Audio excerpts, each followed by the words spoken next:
जय हिंद, नमस्कार।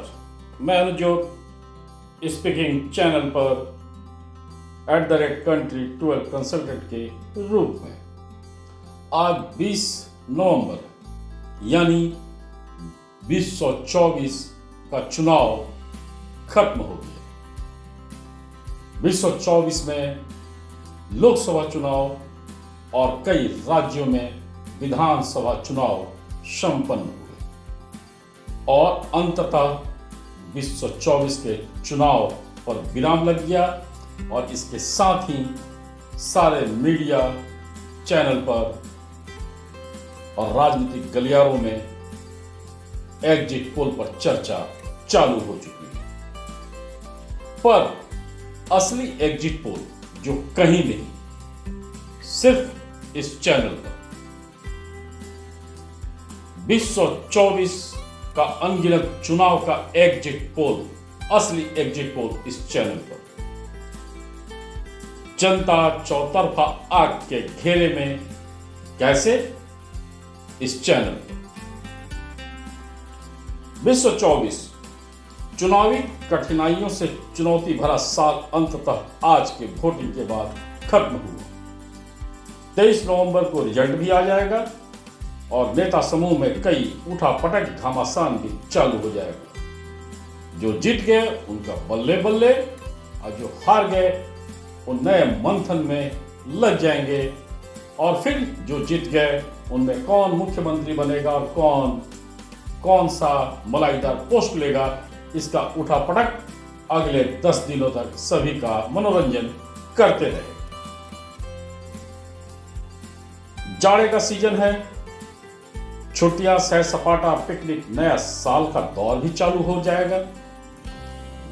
कई नेता समूह, अफसर समूह परेशान रहे और कई लोग अब छुट्टियों का प्लान बनाना भी चालू कर देंगे, क्योंकि नेता समूह और अफसर समूह के पास कोई भी कमी नहीं है।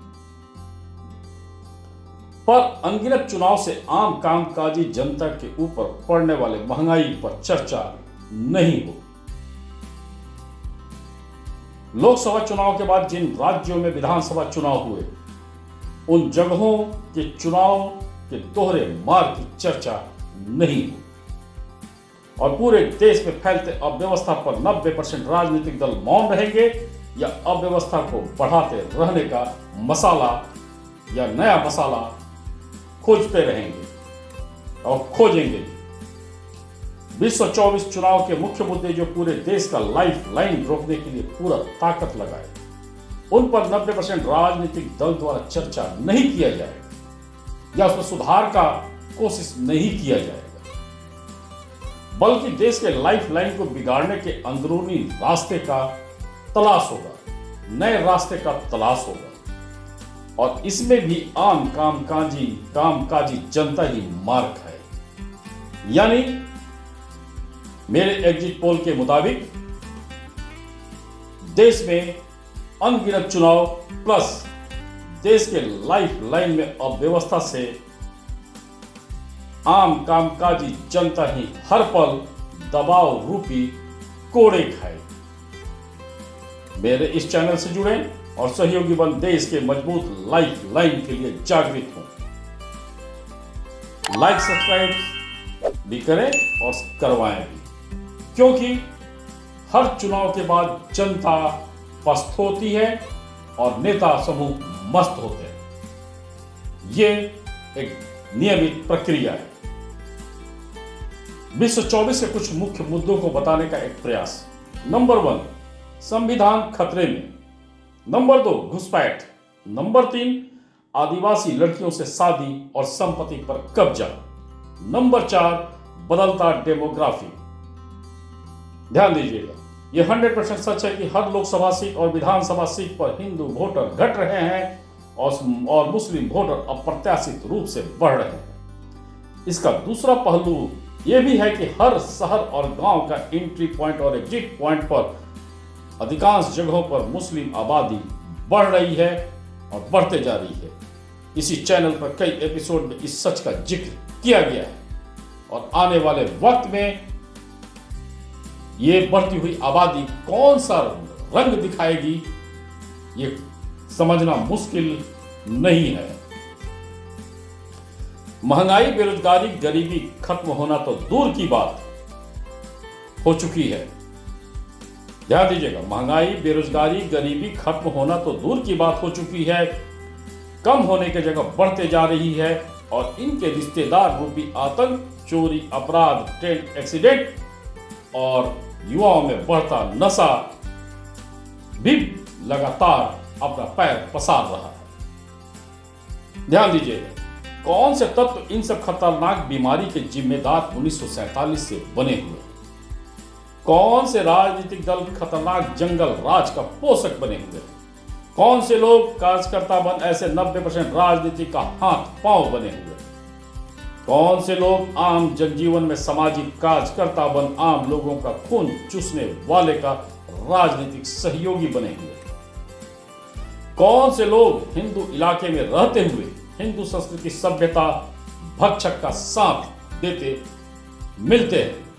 यकीन मानिए, चुनाव उपरांत इन विषयों पर चर्चा को देशव्यापी बनाए बिना, ध्यान दीजिएगा, चुनाव उपरांत, रिजल्ट उपरांत इन विषयों पर चर्चा को देशव्यापी बनाए बिना किसी भी घर के किचन से दाल, रोटी, सब्जी के लाले पड़ सकते हैं। महंगाई ही नहीं, जनसंख्या विस्फोट से उत्पन्न समस्या और अप्रत्याशित घुसपैठ, घेराबंदी किसी भी वक्त, किसी भी एरिया के किसी भी अच्छे परिवार का सर्वनाश आतंक रूपी रिश्तेदार से करवा सकती है। गरीबी, बेरोजगारी, बढ़ती जनसंख्या और एक देश में अनेक सेक्युलर बने रहने का नियम से बढ़ती गरीबी, बेरोजगारी युवाओं को नशे के गुफा में ढकेल रही है, अपराध के रास्ते पर दौड़ा रही है और इसके चपेट में भी कोई भी आम परिवार कभी भी आ सकता है। भ्रष्टाचार सरकारी महकमे में इस कदर पैठ बना चुका है कि हर अफसर को अच्छी जगह पर पोस्टिंग के लिए अकूत धन बटोरते रहना किसी भी सामाजिक व्यवस्था वाली कार्य प्रणाली में सबसे बड़ा पूजा बन चुका है। इसके लिए सारी मानवता को गटर में रख देने वाली मानसिकता आ चुकी है। लगभग हर अफसर रिटायरमेंट के बाद बड़े बड़े व्यवसाय में संलग्न हो जाते हैं या ऐसे कई संपत्ति के मालिक जो नौकरी तक दूर के रिश्तेदारों के नाम से रहता है और जब रिटायर हो जाते हैं तो जादुई शक्ति या कमाई से खुद के नाम पर या ब्लड रिश्तेदारों के नाम पर वो संपत्ति आ जाती है। इसका प्रमुख कारण अनगिनत राजनीतिक प्रयोगशाला से बढ़ती जनसंख्या, एक देश अनेक सुविधा नियम, वोट बैंक के लिए एक देश अनेक सुविधा नियम और सबसे बड़ा मुफ्त वाला प्रयोगशाला। आम गरीब जनता मुफ्त प्रयोगशाला से बच नहीं पाती और कुछ दिनों के पैसे के लालच में, कुछ राशन के लालच में वोट बैंक बन महंगाई को बढ़ाने में अपरोक्ष सहयोगी बन सभी वर्ग के साथ खुद को और भी ज्यादा गरीब बना रही। हमारी न्यायिक व्यवस्था और संविधान भी राजनीतिक दल के झूठ भ्रमित वादों पर कोई एक्शन लेने में सक्षम नहीं है। महंगाई बढ़ाने वाले वादों पर कोई एक्शन लेते आज तक किसी ने नहीं देखा होगा। पर अगर जनता कोई सरकारी भूल कर दे तो शासन प्रशासन से लेकर न्यायिक संस्था के डंडा से अमीर को भी फकीर बनते सभी ने देखा होगा और गरीब तो ऐसे ही बर्बाद हो जाता है। अतः 2024 चुनाव में न तो संविधान खतरे में रहा और न ही कोई राजनीतिक दल खतरे में रहा। खतरे में आम पारिवारिक जनता रही, बढ़ता अपराध ग्राफ रहा, डेमोग्राफिक बदलाव से बढ़ता आम जनजीवन रहा, बढ़ता महंगाई, भ्रष्टाचार हर घर को दंश मारेगा, ये आप गांठ बांधकर रख लीजिए। बाहर घूमने जाओ तो कई तरह का जिहाद प्रयोगशाला कभी भी डंक मार सकता है, जैसा कभी कभी हम लोग कई एक्सीडेंट के बारे में सुन रहे हैं और ट्रेन यात्रा अब एक भय यात्रा बनते जा रहा है। सीमावर्ती इलाकों में जाओ तो आतंक का गोली कभी भी स्वागत कर सकता है। वो ये नहीं पूछेगा कि आपकी निष्ठा किस राजनीतिक दल के साथ थी, आप सेक्युलर थे या नॉन सेक्युलर थे। आपने किसको वोट दिया था 2024 में? सिर्फ वो पूछेगी आपका नाम क्या है, आपका धर्म क्या है, और वो गोली आपके स्वागत में कभी भी कहीं भी सीमावर्ती इलाकों में मिल सकती है। अतः देशव्यापी जागरूकता से देश, नीति, नियम, राजनीतिक दल को मजबूत करने का इच्छा शक्ति हम सब में जगना चाहिए और बाकी लोगों में भी जगाना हम लोग का प्रथम धर्म बनना चाहिए। देश, नीति, नियम के विरोध में जब भी कोई दिखे, ध्यान दीजिएगा, देश, नीति, नियम के विरोध में जब भी कोई दिखे, कोई राजनीतिक दल दिखे, कोई फर्जी सेकुलर दिखे, कोई फर्जी देश, नीति, नियम विरोधी पत्रकार दिखे, कोई देश, नीति, नियम विरोधी दल का कार्यकर्ता दिखे, तो हर तरह के बहिष्कार का शपथ लेना अब सबसे बड़ा धर्म होना चाहिए। क्योंकि मंदिर में की गई पूजा अर्चना आपको एक सकारात्मक ऊर्जा कुछ वक्त के लिए दे सकती है, लेकिन असली ऊर्जा देश, नीति, नियम के साथ चलने से आपको मिलेगी। असली सुरक्षा देश, नीति, नियम का साथ देने से मिलेगी। अनवरत चलने वाला ऐसा प्रयास 90% राजनीति को देश, नीति, नियम के लिए मजबूर करेगा और स्वार्थी अनगिनत राजनीतिक दलों को गहरी गुफा में भेजेगा। इसके बाद ही हर घर का किचन सुरक्षित होगा, मेहनत से अर्जित संपत्ति का सुरक्षा होगा, हुनर मुताबिक कार्य का प्रचुरता होगा और तभी अच्छी शिक्षा और चिकित्सा का साथ मिलेगा। इन सब बातों को आप सभी ध्यान दें और मेरा एग्जिट पोल यही बोलता है कि देश में जिस तरह की अव्यवस्था 90% राजनीतिक दलों द्वारा बढ़ाई गई है, आने वाले समय में जनता ने उनको सबक नहीं दिया। जनता ने खुद से सबक लेकर देश, नीति, नियम वाले राजनीतिक दलों को मजबूत नहीं किया, तो हर तरह से चौतरफा गरीबी, बेरोजगारी, महंगाई, आतंक, भ्रष्टाचार का दंश आम जनता के ही हिस्से में आएगा। कोई भी व्यक्ति हो, कितना भी आप कमाते हो, किसी दिन भी आप इनके चपेट में आ सकते हो।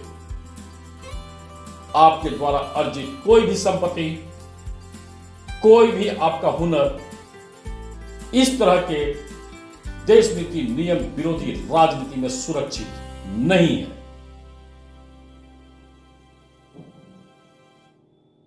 अतः आप सभी से यह निवेदन है कि इस तरह के एग्जिट पोल पर ज्यादा से ज्यादा चर्चा किया जाए।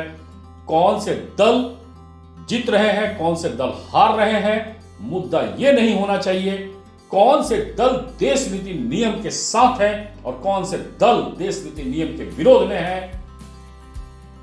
एग्जिट पोल यह होना चाहिए और असली एग्जिट पोल को अगर आप इस रूप में देखेंगे तो आपको यह समझ में आएगा कि देश रूपी छत ही हर तरह का मजबूती है, हर घर का सुरक्षा है, हर परिवार का सुरक्षा है, हर पीढ़ी का सुरक्षा है। जय हिंद, धन्यवाद।